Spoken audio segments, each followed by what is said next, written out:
Hansel et Gretel. Il était une fois au creux d'une forêt si grande qu'on aurait pu y ranger 10 villages et encore perdre les clés.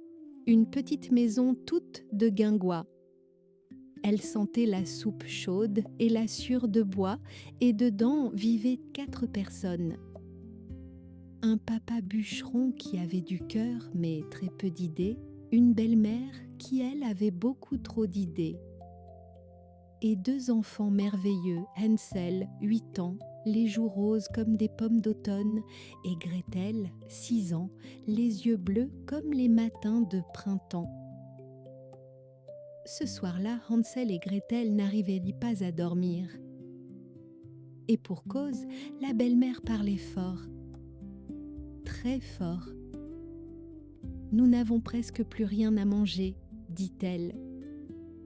Demain, tu emmèneras les enfants dans la forêt et tu les y laisseras. » Le papa renifla 3 fois, ce qui était sa façon de dire qu'il n'était pas d'accord, mais qu'il ne savait pas comment le dire. Gretel serra la main de son frère. Hansel, lui, sourit, parce qu'il avait déjà une idée. Le lendemain matin, sous un ciel couleur de pêche, le papa emmena les 2 enfants dans la forêt. Hansel avait rempli ses poches de petits cailloux blancs, de jolis cailloux ronds qu'il avait ramassés dans le jardin, brillants comme des étoiles tombées. Il en semait un à un derrière lui, si discrètement que même les fourmis ne l'auraient même pas remarqué. La forêt sentait la mousse et les champignons. C'était beau, c'était grand. Et ça faisait juste un tout petit peu peur, ce qui, convenons-en, est exactement comme ça doit être dans une forêt qui se respecte.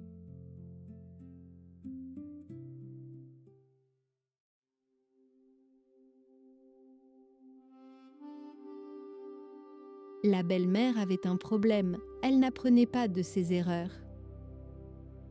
Le lendemain matin, rebelote. « Cette fois, dit-elle, tu iras plus loin dans la forêt. » Le papa renifla 4 fois, un de plus que d'habitude, signe d'une résistance accrue, mais repartit quand même avec les enfants.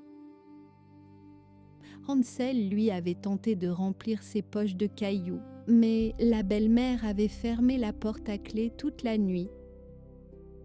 Alors Hansel prit son bout de pain du petit déjeuner et décida d'en faire des miettes. Gretel le regarda faire avec un air qui voulait dire « Je t'adore, mais cette idée est moins bonne que la précédente. » Et effectivement, parce que dans une forêt, les miettes de pain, ça ne dure pas longtemps. Il y avait là des moineaux, des merles, une famille de mésanges particulièrement affamés et un gros corbeau qui n'avait pas du tout l'air d'avoir honte. En moins de 10 minutes, la piste avait disparu. Hansel scruta le sol. Le sol était impeccablement vide. Le corbeau le regarda droit dans les yeux, puis s'envola. La forêt, elle, était soudainement beaucoup plus grande qu'avant. Ils marchèrent longtemps. Le soleil se coucha. Les étoiles apparurent une à une, comme des points d'interrogation lumineux. Gretel ne pleurait pas. Elle n'était pas du genre à pleurer pour si peu, mais elle serra très fort la main de son frère. Et soudain, entre 2 chênes immenses aux racines noueuses comme des vieux doigts, quelque chose brilla. Une lumière douce et colorée, orange et rose, sucrée et tremblotante. Une odeur arriva ensuite. Une odeur de vanille, de caramel chaud, de cannelle grillée. Hansel renifla, Gretel renifla. Ils se regardèrent, leurs pieds décidèrent avant leur tête.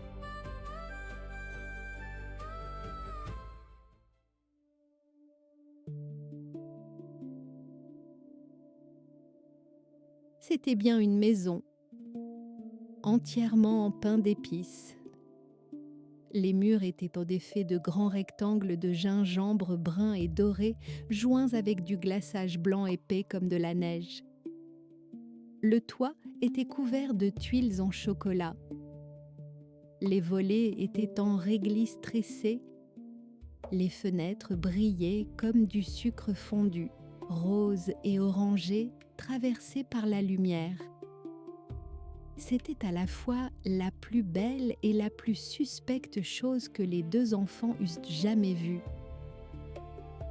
Hansel s'approcha du mur et y cassa un petit morceau. Il le porta à sa bouche. Ses yeux devinrent ronds comme des billes.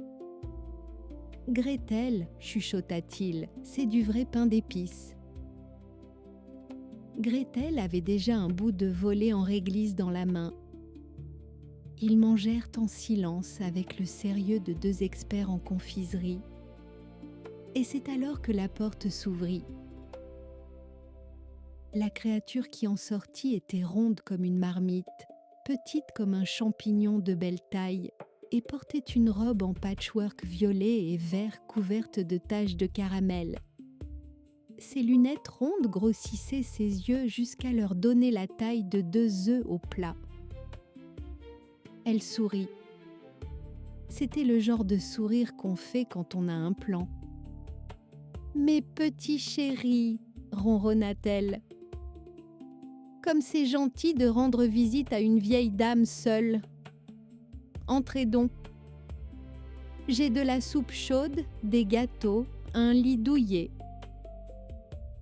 Hansel regarda Gretel. Gretel regarda Hansel. Ils entrèrent quand même parce qu'ils avaient très faim mais les yeux grands ouverts.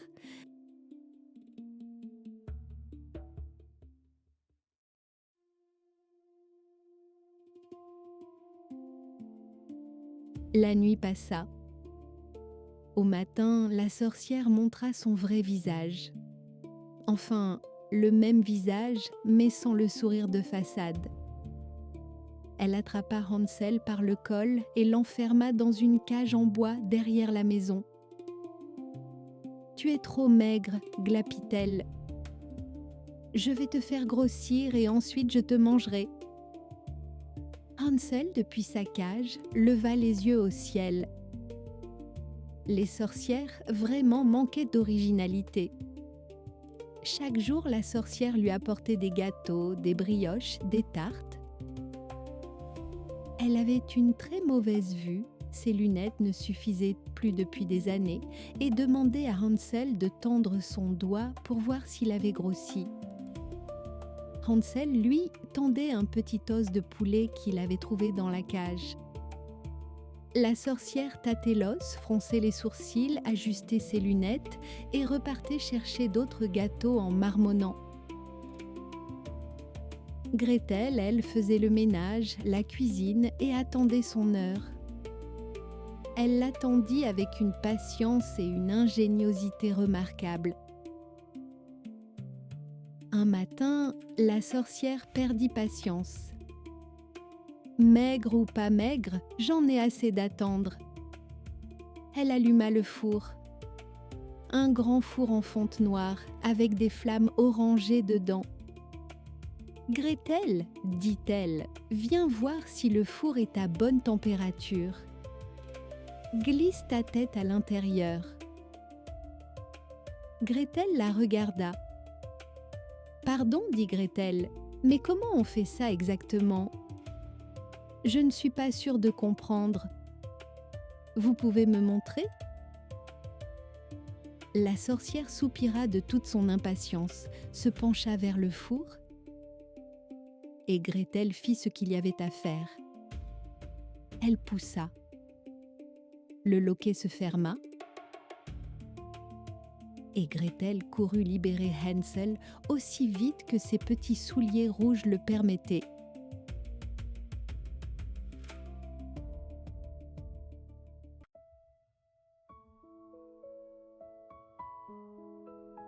Dans Dans la maison de la sorcière, ils trouvèrent des coffrets remplis de perles, de rubis, de pièces d'or qui brillaient comme des étoiles. Hansel en remplit ses poches. Gretel en remplit son tablier. Puis ils regardèrent la forêt devant eux. Elle était grande. Elle était dense.